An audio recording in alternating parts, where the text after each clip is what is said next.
I started off doing finance, and then I got bored.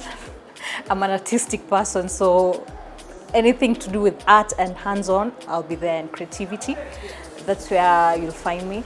And with makeup, I was like, I need something that will just make me happy and also make me good money. So I decided to venture into makeup, and that's how I found myself into this space.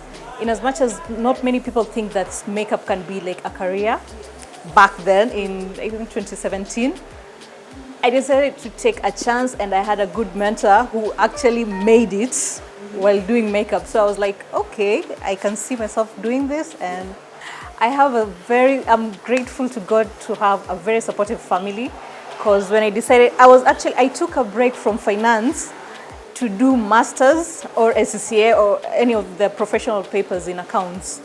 So during that period, that's when I thought, I just threw in that thought of doing makeup.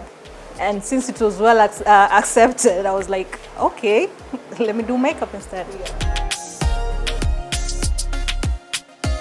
Like I said, I have an artistic personality. So with makeup, I had to learn it off school, like self-taught.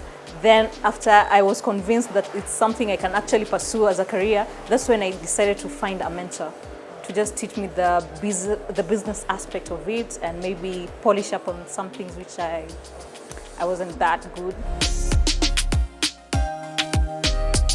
There's the finance aspects of makeup, and also it's a volatile, the beauty industry in itself is a volatile industry. So today maybe you have, okay, like right now the thing that is trending, we have permanent makeup. If you have a flawless skin, then you decide to put like eyeliner, the permanent eyeliner, and you tint your lips. Then you do your microblading or eyebrow, the ombre eyebrows and all that. What else do you need a makeup artist for? You become phased out. So the challenges are there, and even we have issues on getting the products, accessing the products, and maybe you're used to a certain product, then that company decides to discontinue that product.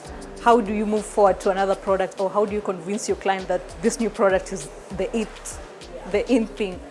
It's hard. So the industry itself is volatile, but you just have to get a product. What I say, it's more about the foundation or the application than the quality, than the brand. So you can get a cheaper brand or an affordable brand that does a better job than the expensive and luxurious brand. So you can just find what works for you, and don't lock yourself in a box and say that, oh, no, I'm used to MAC products, so I'll only use MAC products. What if it's discontinued? What are you going to do? And we have like LA Colors, Maybelline, and other brands. So you just find your wave and just go with it. It happens a lot, especially with the difficult clients, but I don't like the term difficult, because I mean, if you know what you want, it's your right and you're paying for it. So it's only fair for me to deliver what you feel is comfortable for you. So what usually happens, I usually involve my clients in every step of the makeup, so that, I mean, sometimes some clients usually find it annoying, but some appreciate it. So you have to read the vibe. Because if the eyebrows, they don't like thick eyebrows, they don't like overly done eyebrows, you have to show them, let them sit in front of a mirror and involve them in that process. So that by the time you're done, you haven't wasted your time, you haven't wasted their time, and your esteem is intact. Because sometimes it can be crazy. Yeah. First, you have to believe in a spiritual power, force, whatever you call it. Then you have to have patience. Thirdly, you have to have like patience and resilience. Then capital. I was just doing makeup. I didn't give it much thought in expansion or even having my own salon. I just wanted, okay, I love doing makeup. I wake up, good timing. The working hours were favorable to any human being alive. I mean, from 5 to 10 a.m. 5 a.m. to 10 a.m. That's good, perfect working hours for me. At first, I was just cruising and just going through the motions and just enjoying meeting different people through my art, and also working on very important people during my through my art. And then I decided that, okay, I need a plan.